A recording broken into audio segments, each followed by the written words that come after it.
Hey everyone, Garfum here with a guide on the Healer Monk. So today I'll be discussing 3 different setups for the Healer Monk. A Healer Monk to go with a Static Charge Monk, a Healer Monk for XP grinding, and a Healer Monk for generic pushing. All these setups are going to be using the 4-piece of Ina's, and you'll be taking Mantra of Healing to keep your party alive, and you'll be taking Cyclone Strike to group enemies up for your party to kill. So to start off, I'll be talking about the build to go with the Static Charge Monk and the build for general pushing. Now the reason I grouped these two together are because there's going to be one skill difference and one cubed item difference between the two builds. So if you're doing the build with a Static Charge Monk, the important skill you'll need is Way of the 100 Fists, Fists of Fury, because this will proc their static charges.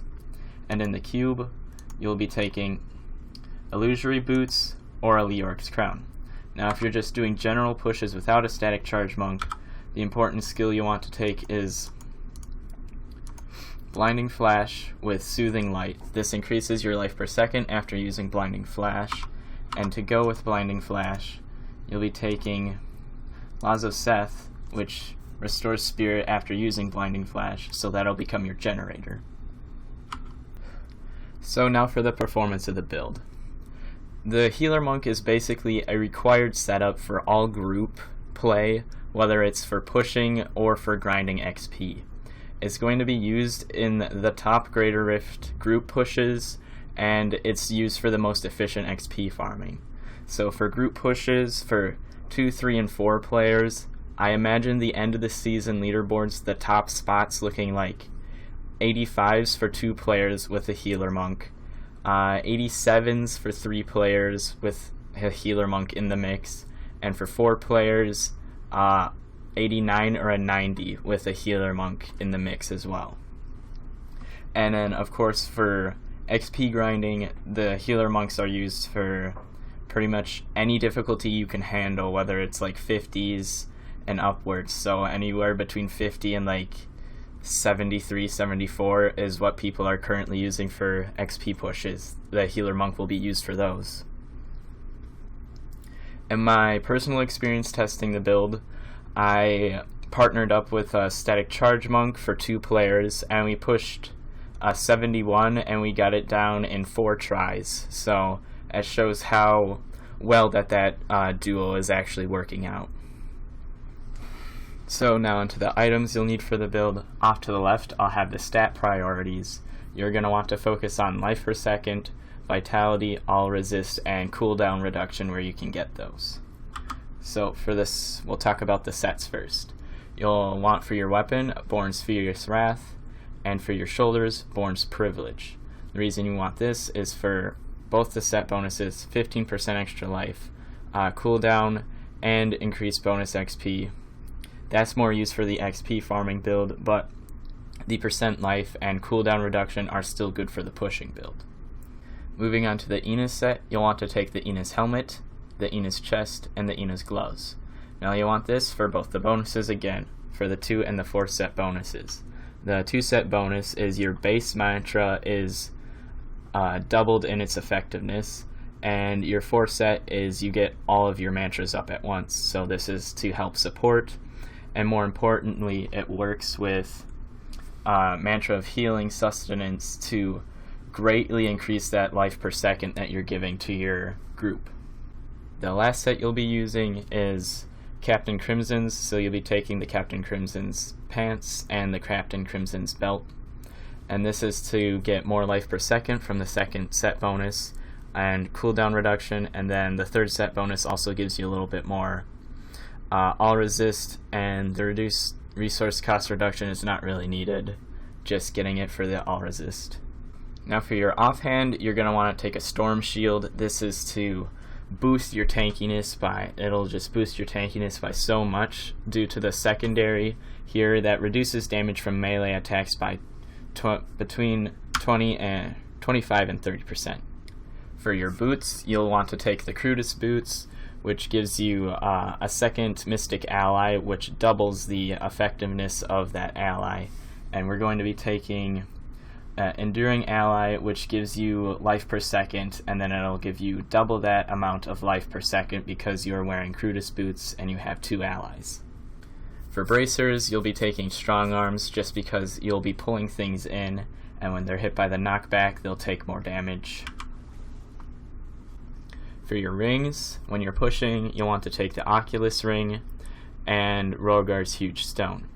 Now the Oculus Ring will occasionally create a circle on the ground where your DPS can stand in it and they'll get increased damage. And for Rogar's Huge Stone, you'll want that to increase your life per second when your life goes down. So if you start losing life, your life per second will start going up depending on how much life you've lost. And lastly, for your amulet, there's a few options.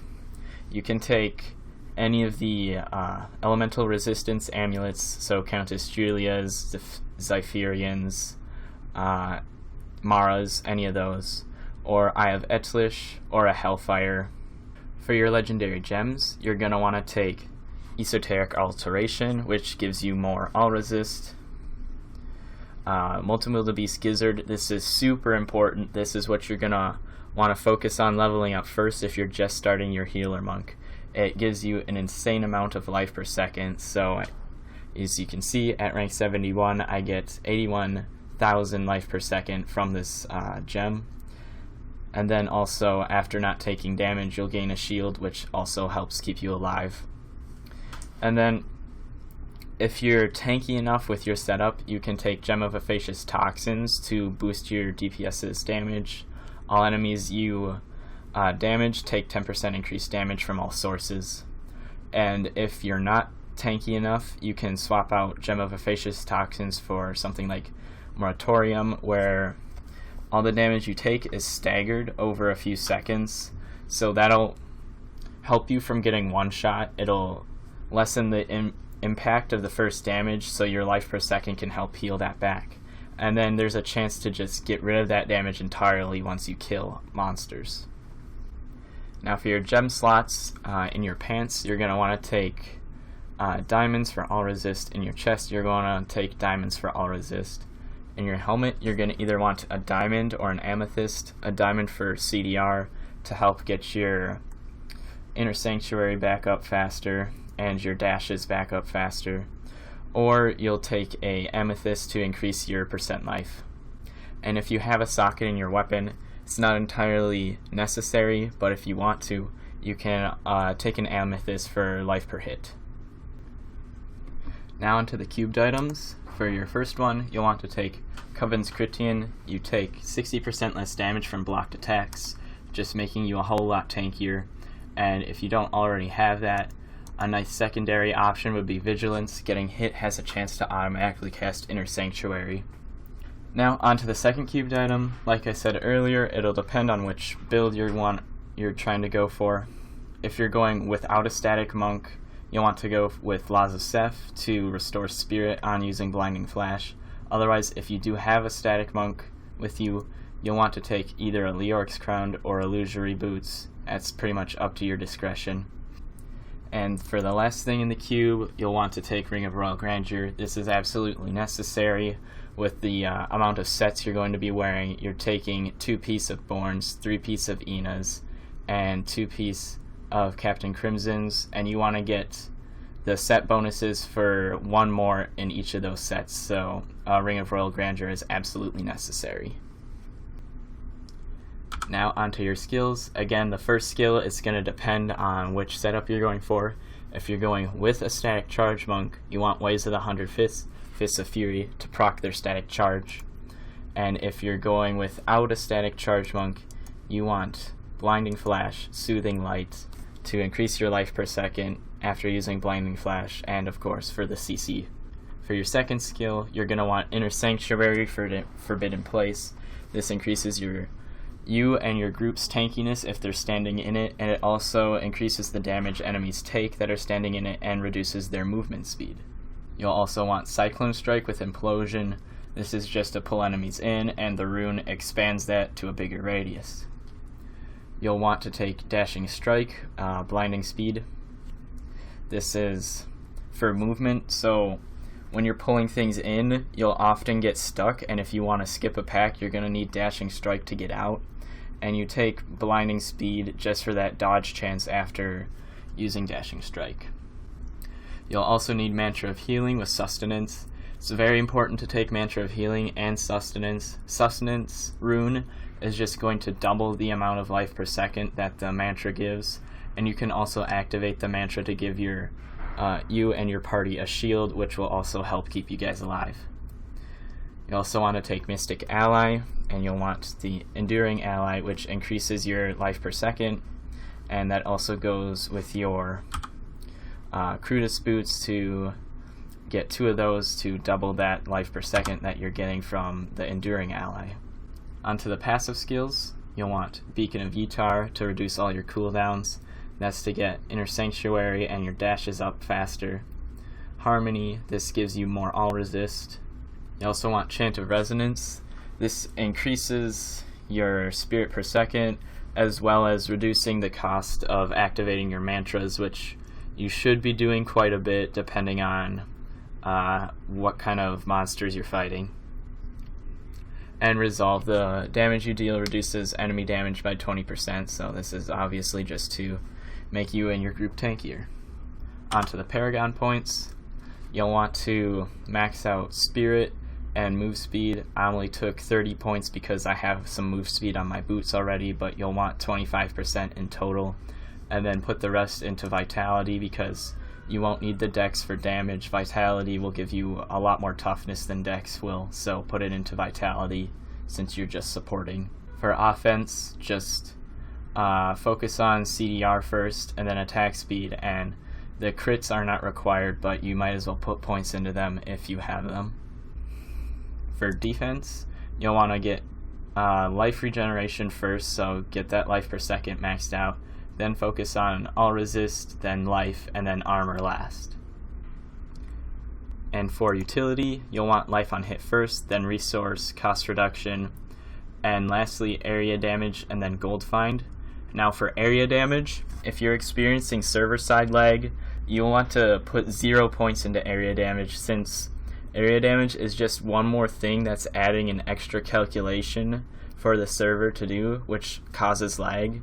Now, it only helps a really little amount, so it doesn't really matter if you do or don't put them in. So if you're worried about lag, just don't put anything into area damage and only put things in for life on hit, resource cost reduction, and gold find, but you're going to be in greater rifts. So that's everything you need for the pushing setup for static charge or without a static charge. Just switch your skill and cubed item accordingly. There's also a third setup for supporting with a static charge while pushing, and it's a lot harder to gear for it, so I currently don't have that gear, but I'd like to still share the build with you guys. So we'll be looking at leaderboards setup, so we'll look at their hero details.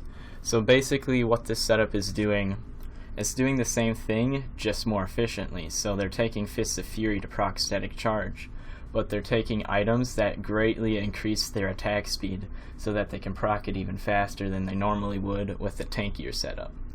So this build is going to deal a lot more damage while you're supporting, but you're also going to sacrifice some tankiness. You're going to have a lot more communication with your partner and what have you. So you'll be taking the Istvan set, the Slanderer, and the Little Rogue. And the set bonus, every time you spend primary resource, you gain 6% increased attack speed for 5 seconds. This effect stacks up to 5 times. So that's a huge amount of attack speed increase. And then you'll also be taking the Raymond's 2-piece set. So you take pants and shoulders, and you can also swap these around with different Ina's pieces. Just make sure you get the 2-piece.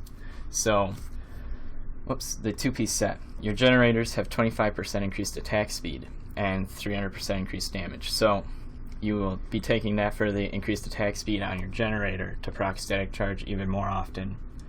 And then since you've dropped the Storm Shield, you'll be picking up String of Ears for the extra tankiness, the reduced damage from melee attacks. And then Spirit Guards as well. Since you've dropped some tankiness, you'll want to get that back from using a Spirit Generator. Reduces your damage taken. And then the rest of it is about the same. You'll be taking the Enos set again, and you'll be getting the 2 and 4 piece bonuses. You wear 3 pieces and wear a Rorg to get the 4th set bonus. Crudus Boots in the cube and a Flying Dragon in the cube. And then Illusory Boots on. Those can be swapped for, these can be changed back and forth accordingly, and the reason you'll want Illusory Boots is because, as you can see, he can no longer take Dashing Strike. He replaced it with Epiphany since he dropped so much tankiness by losing the Born set and the Storm Shield. So you take Epiphany, Desert Shroud, 50% damage reduction. And then you'll need Illusory Boots to move through enemies unhindered since you no longer have Dashing Strike, because you're going to want to skip packs a lot of the time, and that's how you're going to do that. And the rest of the setup is basically the same. So I've covered the 3 main variations for a pushing healer monk. Now I'll be talking about the XP grinding healer monk. And the skills you'll be taking are the same as the skills you took for the non-Istvan setup. So if you missed those skills, go back and check them out, because the only thing we're going to be changing for the XP setup is the gear. So onto the gear. You'll want to be taking the Born set again. You'll be taking Born's Furious Wrath for your weapon, and Born's Privilege for your shoulders, and that's to get the increased bonus experience by 20% for the 3 set bonus.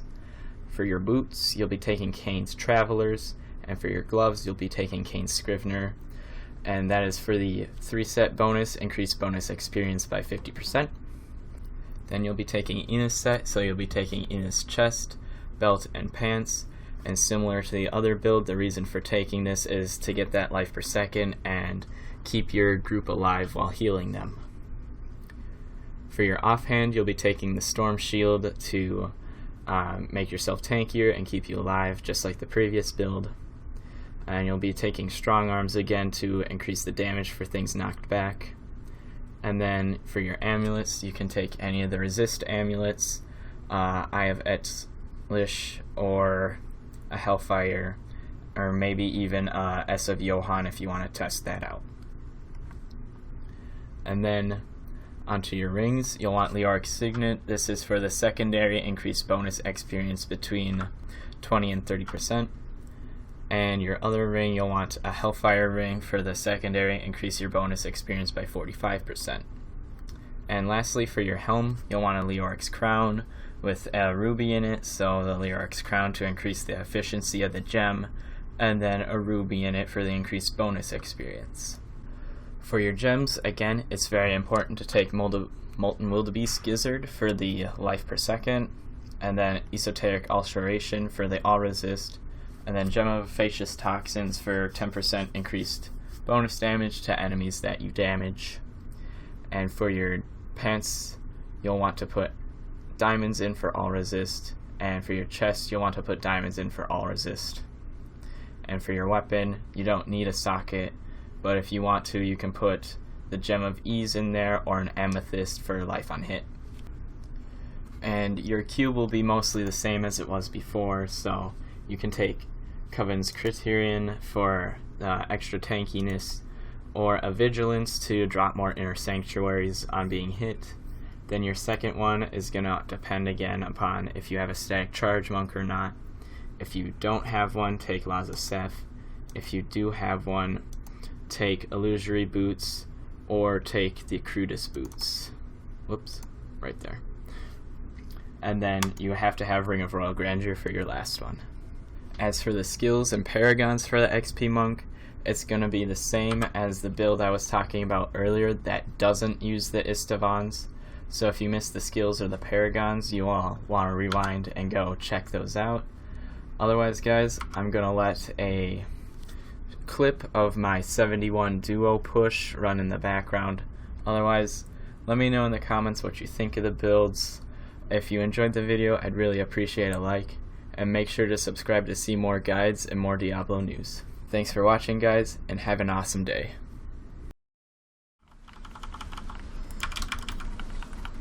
What percentage do we need? 5.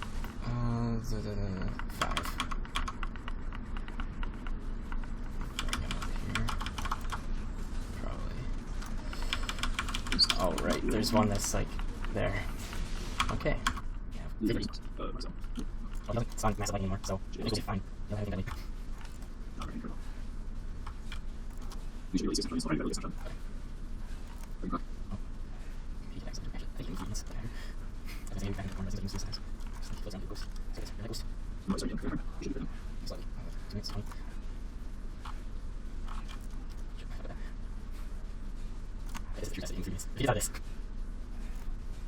And yeah, looks like it's like a mini teleport.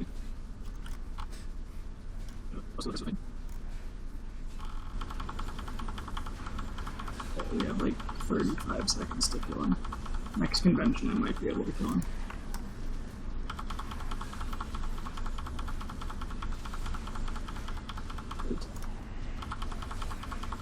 He is dead. Nice.